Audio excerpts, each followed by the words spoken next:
Ниязова Данагүл Аралбаевна, номер 22-ші еңбек орта мектебінің қазақ тілі мен әдебиеті пәні мұғалімі. Қазақ тілі 7-ші сынып. Сәлеметсіңдер ме балалар? Бүгінгі сабақтың тақырыбы отан үшін от кешкендер.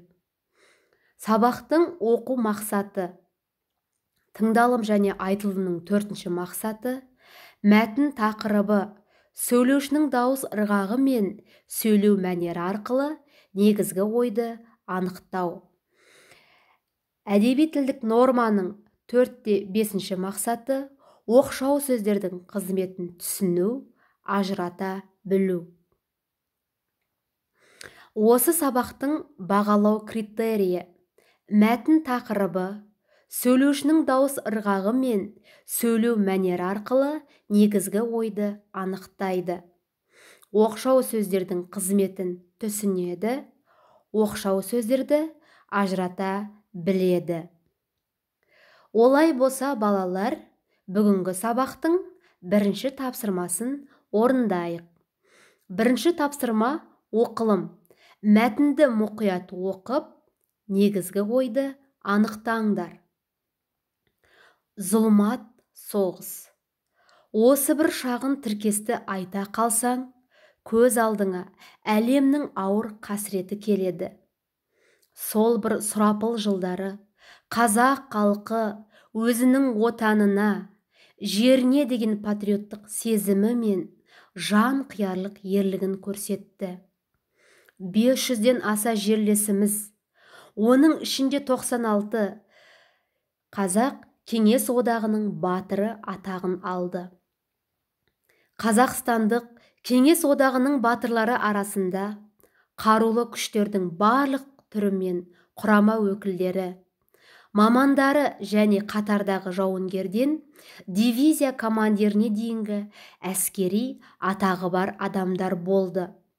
Олар Талғат Бигелдинов, Мәлік Ғабдуллин, Нұркен Әбдіріп, Мәншүк Мәметова, Әлия Молдағұлова және басқалары. 1941 жылдың ызғарлы 15-16 қарашасында басқыншы неміс фашистері Кеңестер одағының астанасы Мәскеу қаласына жойқын шабуылын бастады. Қазақстанда жасақталған генерал Иван Панфиловтың басқаруындағы 316-шы атқыштар дивизиясының 1075-ші атқыштар полкінің жауынгерлері мұздай қаруланған екесе көп жауға Дубосеково разъезінің түбінде қарсылық көрсетіп, қайсарлық пен ерен ерліктің үлгісін көрсетті. Оның ішінде 28 Панфиловшы батырдың бір қадам кері шегінбей, қасық қаны қалғанша айқасатыны да осы тұс. Жауға қарсы шайқастар майданның алдыңғы шебінде ғана емес, алыстағы қазақ ауылдарында да жүріп жатты. Сол жылдары Қазақстан миллиондаған босқынды өз бауырына аналық мейіріммен тарта білді. Қазақстан халқы күн-түн демей астық алқаптары мен зауыттарда еңбек етіп, майданға керекті оқ-дәрі мен азық-түлік жеткізуші үлкен арсеналға айналды. Еңбек даласында бел жазбай жұмыс істеген әйелдерсіз, қарттарсыз, буыны бекімесе де, иықтарына үлкен ауыртпалық түскен жасөспірімдерсіз жеңіс күнін елестету мүмкін бе? Ал енді балалар, қазір мәтін мазмұны бойынша ой түрткі сұрақтарға жауап беріңіздер. Соғыс дегенде ең алдымен көз алдымызға не елестейді?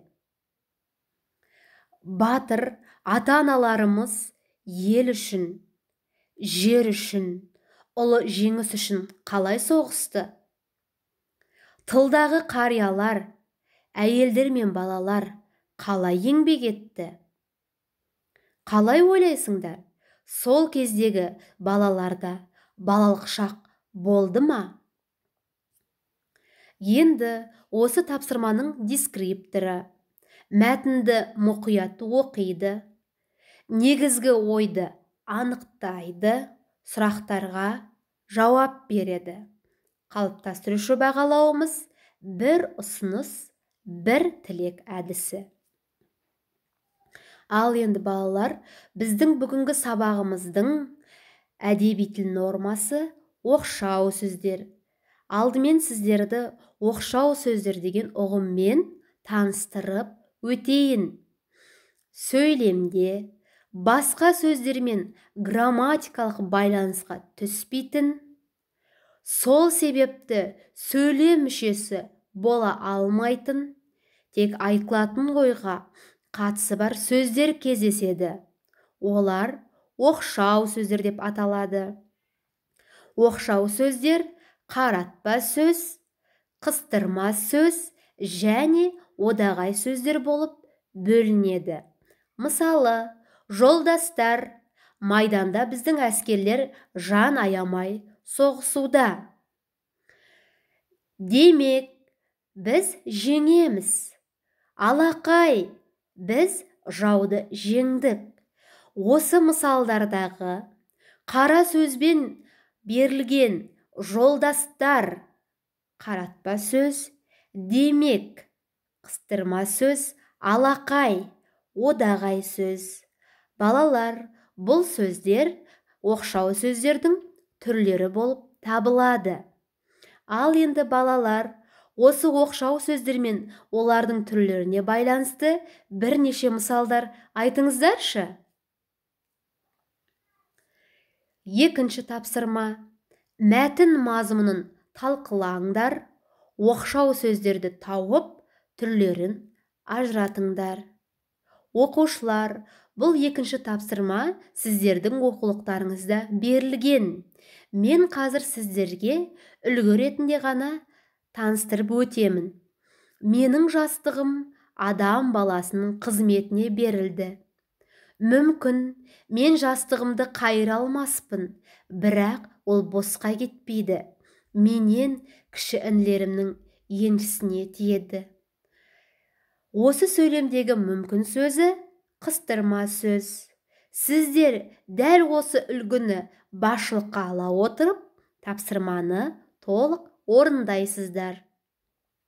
Бұл тапсырманың дескрипторы мәтін мазмұнын талқылайды, оқшау сөздерді табады, түрлерін ажыратады. Ал қалыптастырушы бағалау идея туралы пікір әдісі. Балалар, келесі тапсырма жазылым. Төртінші тапсырма. Меніңше жеңіс деген тақырып бойынша өз ойларыңды ассоциативті кестеге түсіріңдер. Осы тапсырманың дескрипторы өз ойларын еркін жеткізеді, ассоциативті кестеге түсіреді. Ал қалыптастырушы бағалау 3Q әдісі. 3Q әдісін сіздер бұрынғы сабақтанда өте жақсы білесіздер. Яғни, осы тапсырмадағы қиын мәлімет, осы тапсырмадағы құнды мәлімет, осы тапсырмадағы қызық мәліметті айтып өтесіздер. Ал енді балалар, сабақта соңына жақындап қалды. Осы сабақ бойында алған білімдеріңізді осы ойды аяқта деп аталатын кері байланыс әдісіне салуларыңызды сұраймын. Бүгін мен не білдім? Қандай қиындық тудырды? Мен үйрендім. Қолымнан келді. Осы толымсыз сөйлемдерді аяқтап, бүгінгі сабақтан алған білімдеріңізді қорытындылауларыңызды өтінемін. Ал үйге берілетін тапсырма 5-ші тапсырма. Газет журналдар мен ғаламторды пайдаланып, еліміз үшін жан аямаған ардақты азаматтар туралы мәлімет жинаңдар. Оқшау сөздерді кірістіріп, бірнеше сөйлем жазыңдар. Сау болыңдар, оқушылар.